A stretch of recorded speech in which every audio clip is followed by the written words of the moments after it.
Want smart lighting that looks amazing but doesn't require you to be an electrician or a computer nerd? This little device, the MAG-WLED one, makes it dead simple. In this video, I'll walk you through everything you need to know to easily set this up, even if you've never touched any smart tech before.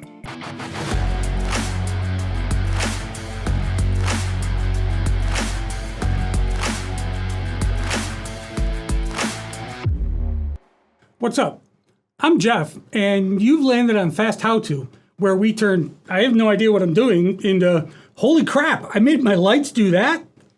If you're here for easy, no BS smart home tutorials, and maybe a few accidental jokes, you're in the right place. Go ahead and subscribe, unless you like your house dumb. The MAG-WLED is a tiny smart lighting controller that runs WLED. Free software that lets you control LEDs over Wi-Fi. You can change colors, set effects, schedule scenes, all right from your phone, tablet, or computer. Why is this such a big deal?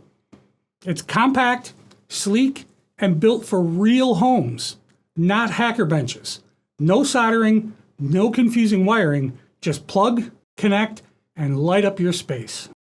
Most DIY smart LED projects involve breadboards, jumpers, soldering, or sketchy wiring. The MAG-WLED one is compact, designed for real installations, like behind a monitor, inside a cabinet, or under shelves.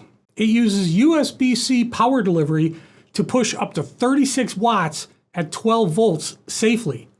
And that built-in Wago-style terminal block means solid tool-free connections. It's very easy, and it works right out of the box. To get started, you'll need a MAG-LED 1 controller, an addressable LED strip like this WS2812B or an SK6812, a USB-C power supply that supports 5 volts or 12 volts at 3 amps, a USB-C cable, a pair of cutters, unless you plan to use the entire strip, and if you do need to cut your strip and maybe you want to turn a corner, you'll also need some connectors like these. Links to all this stuff is in the description below. Wiring couldn't be easier. The included JST pigtail is already connected to the board via the Wago style terminal block. That connector is standard for addressable LED strips, so you can just plug it in and you're ready to go. Then plug in your USB-C power supply. You'll see a power LED and another LED showing the power negotiation is successful. No soldering, no wiring, no confusion, just plug and glow. If you want to control more LEDs than the 3 amp of onboard power allows for, you can easily do power injection using the leads found on most strips. That's really all there is to it. No crazy wiring, no soldering, just plug in your LED strip, connect power, and mount the controller wherever you want. Use double-sided tape, Velcro, or even just tuck it behind a shelf. If you have a 3D printer, you can even print one of these handy little boxes for it. I'll leave a link to the file in the description. Time for the sponsor segment. The sponsor of this video is you. That's right, viewers like you help make this channel possible. If you'd like to join them and help support the channel, check out my Patreon. You can join for as little as $3 a month and get access to cool benefits such as downloadable code from all the videos, periodic copies of all my configuration, dashboard, automations files, as well as early access to videos with no advertisements, access to the Fast How To Discord channel, all sorts of stuff. Here's where it gets fun. The MAG-WLED 1 comes with WLED already installed, so there's no flashing or firmware installs or any of that shit. Just power it up, connect to its temporary Wi-Fi network, and walk through the simple setup wizard in your browser. In minutes, you'll be controlling lights with your phone, adjusting colors, effects, and brightness. You can even limit the max current so you don't overload your power supply. It's fast, intuitive, and beginner-friendly. The Wi-Fi network it advertises is called WLED-AP, and the password is WLED1234, all lowercase. That's the kind of thing an idiot would have on his luggage! Hey, I didn't make it up. If it doesn't automatically launch the setup wizard when you connect to the network, Just open a web browser and enter the IP address 4321 in the address bar. Once you've provided the name and password for your Wi-Fi network, you are ready to go. Start controlling the LEDs right from your phone, tablet, or computer. There's even a WLED app for your phone or tablet if you'd prefer to use that instead of a browser. Here's what it can look like. The lights react instantly. This isn't just for show, it's practical. Accent lighting behind your TV, task lighting under cabinets, a subtle glow on your bookshelf, softly lighting a room. Bring your workspace to life.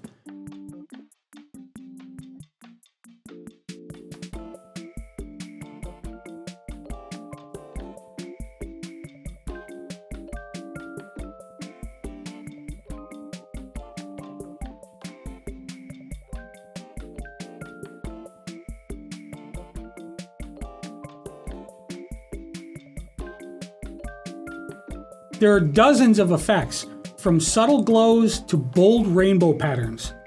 Everything reacts instantly, no lag, no delay.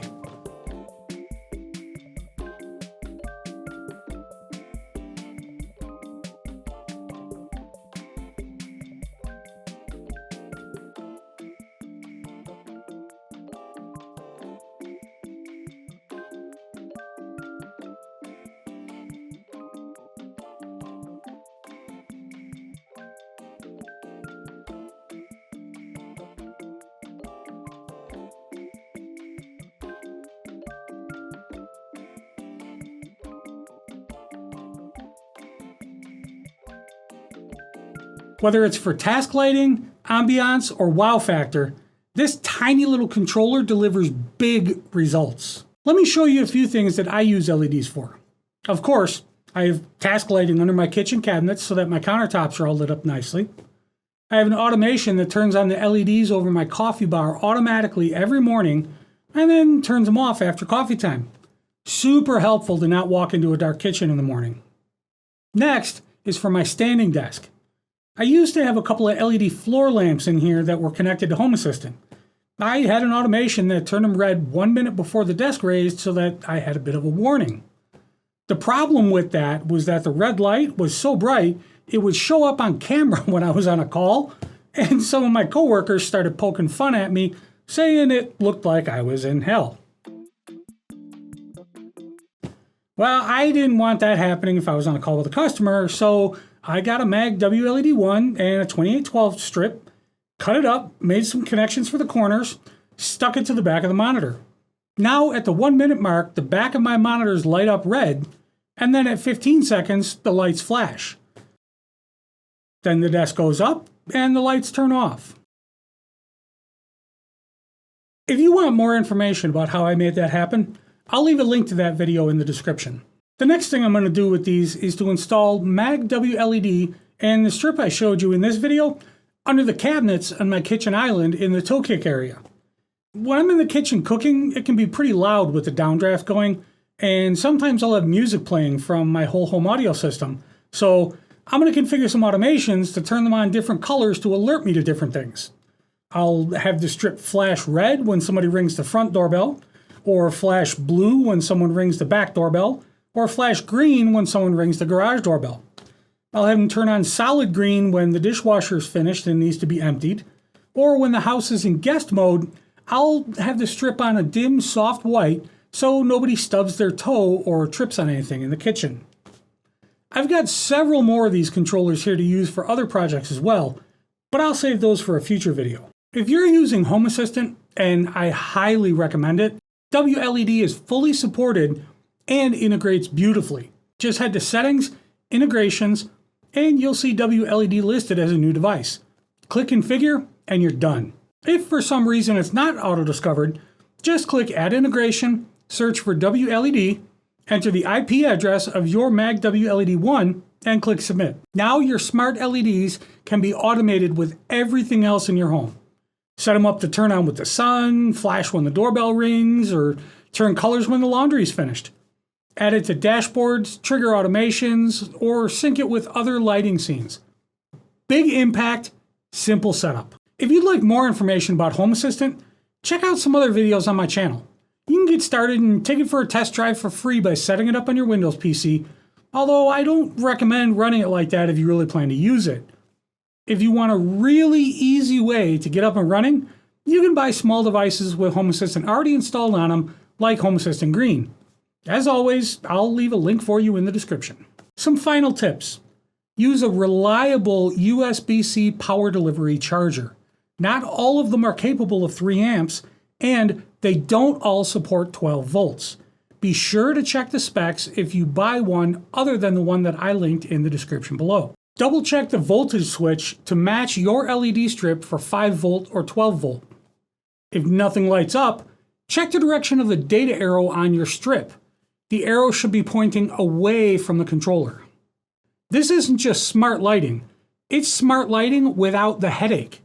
New, easy, big impact, and lots of fun to experiment with. If this is your first time working with individually addressable LEDs, the MAG-WLED 1 is one of the easiest ways to start. Drop a comment if you're thinking about trying it, and let me know what kind of ideas you have for how to use it to make your smart house better. Alright, time for Ask Me Anything. How do you take care of maintaining your smart home? Updates, fixes, etc. That is a great question, and it's worthy of an entire video all by itself. Thank you for that suggestion, and keep an eye out for it in the near future. But to give you a bit of an idea, I try not to update my smart home unless there's something I actually need from the update, like a new feature, or if there's a security or stability issue that's addressed by the new version. When I do update, I try to set aside an entire day for it, since most updates break something in one way or another. Take the most recent ESP Home update, for example. I made a video late last year about how I automated my very standing desks. In that video, I showed the code that I modified to make it work and covered the 3D printed enclosure, how to wire it up, everything. Well, just the other day, when I updated ESP Home from 2025 6.2 to 2025 7.4, it broke my desk controllers. Neither of them reported height to Home Assistant anymore, and worse yet, the height didn't even display on the factory control pads. This, of course, broke my automation for my desk to automatically go up and down. You know, the one I just showed you with the LEDs. Obviously, I can't make a video showing you how to do something when it's currently not even working for me, so I had to get that fixed.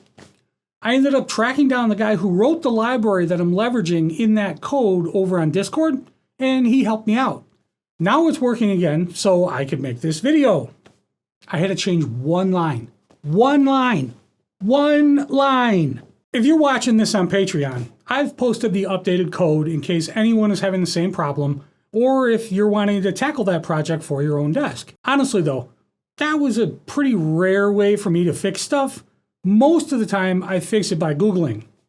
Lots and lots of Googling. Then, if it's a particularly irritating problem, or one that took a long time to fix, or was really hard to figure out, I'll make a video about it to hopefully try to save you guys some headache. I'd really like to get to know you and figure out what kinds of topics you'd like to see videos about. If you would like the opportunity to ask me anything, there's a link in the description to my smart home survey. Don't worry, it's all about smart homes. No silly shit like ethnicity or income or location, none of that crap. But that survey is where you can ask me anything, and I'll answer in a future video. Today's second AMA question. I like Buffalo Trace, Blanton's, Four Roses, and Basil Hayden. What should I try next? That's honestly a pretty hard question without knowing some more specifics about which Blantons, which Four Roses, and which Basil Hayden, or without knowing what your budget is, so I'll give you a few options. From what I know about those names in general, it sounds like your taste tends toward the sweeter side, probably not cask strength, and given the prices of those, your budget's pretty wide. I'll start with the least expensive recommendation and work my way up. First up, we've got old tub. Don't laugh. I think I paid like 12 or 13 bucks for this. It's not something you're going to write home about, but if you want something that's good enough to drink neat and you don't have to pay a whole lot of attention to it, you just had a rough day and you feel like something, but you don't want to have to sit in the corner by yourself and focus and evaluate it, this is a really good one, honestly. One of my buddies says, this fucks. For somewhere in the $25 to $30 range, I really like Early Times Bottled and Bond. It's super easy to find around here, which makes it even better. Yes, it's got a metal screw cap, but don't sleep on it. It's a fantastic daily drinker, and make note of the fact that it's cheap for a 1 liter. Next up, we've got McKenna 10-year Bottled and Bond. It's a little more difficult to come by, but not ridiculously so, and there's not much of a secondary market for it, so it does usually hang around on the shelf for at least a few days when it does show up. There's been at least one bottle on the shelf at my local grocery store for the last 3 weeks or so. They expect to pay somewhere in the $50 to $60 range. On the high end of today's recommendations, we've got what's in my glass now.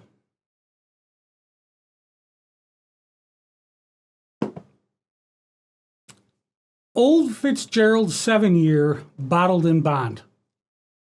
You know it's good because it comes in a bag, right?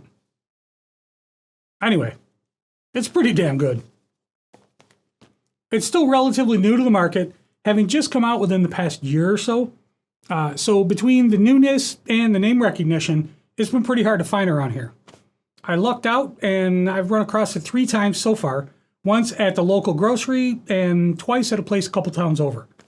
If you're able to find it at a reputable shop that doesn't try to rob people, expect to pay somewhere in that $70 range for it, although I've seen it going for more than double that online.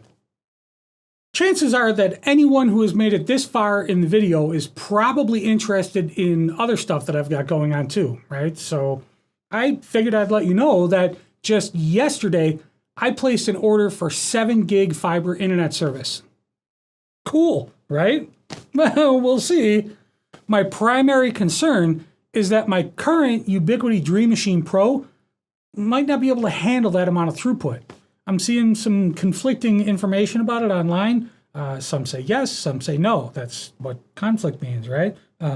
Either way you slice it, though, I'm going to have to add a 10 gig card to my editing PC, and that means I'm going to need to add a 10 gig switch to my rack, and I might end up having to upgrade to a Dream Machine Pro Max, or maybe even the Enterprise Fortress Gateway. I really hope not. Don't tell my wife how much that costs. But I'm not sure yet. Anyway, for now, all that I've ordered is the 8-port aggregation switch and some 10 gig SFPs and 2 DAC cables, because I can lag my existing 24-port PoE to that aggregation switch. But anyway, I might end up making a video about that whole process if I do have to upgrade, but I don't know. Let me know if that's something that you guys would like to see a video about. Let me know in the comments. Anyway, I hope that you enjoyed the video, and I hope that you like this episode's t-shirt. Thanks for watching, and until next time, go automate something, will ya?